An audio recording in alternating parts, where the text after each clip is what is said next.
Ready? Start.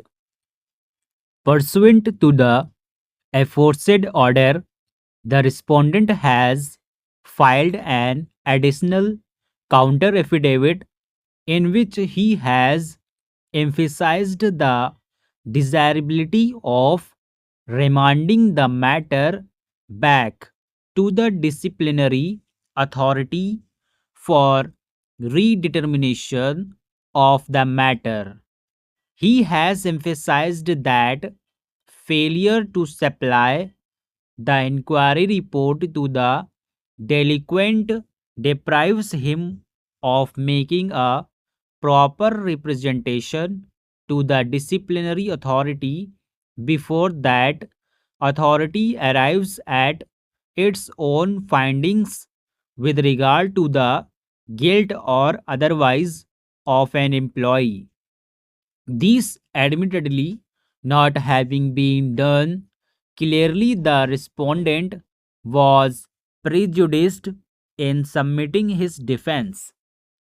If even this court concludes not to remand the matter back to the disciplinary authority, at least it has to be remanded back to the High Court.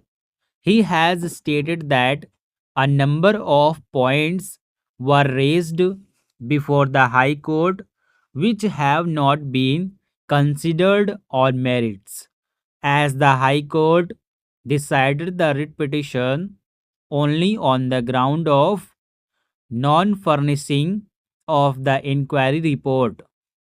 Since the inquiry officer and the disciplinary authority had concluded that some of the charges have been partially proved and others completely proved, it was necessary to supply the findings of the inquiry reports.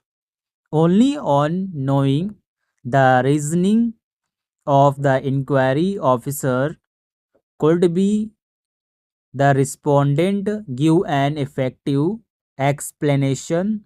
It is further pointed out that with regard to the charges relating to Maharajganj, the entire amount has been recovered.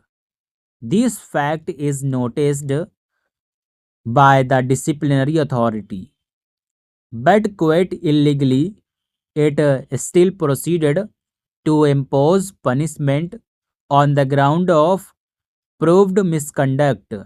Since the disciplinary authority arrived at the decision on the basis of charges which were partially completely proved, it was not possible to defend during personal hearings.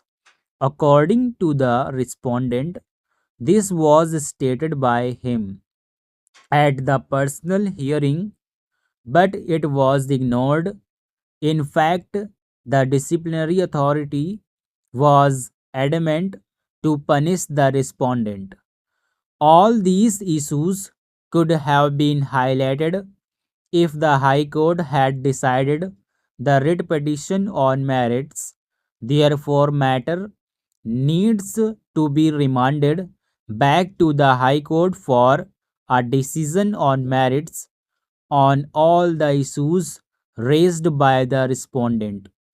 In our opinion, the aforesaid grievances of the respondent are without any factual basis. The petitioner has placed on the record of this court the translated copy of the charge sheet, reply of the respondent to the charge sheet. Stop.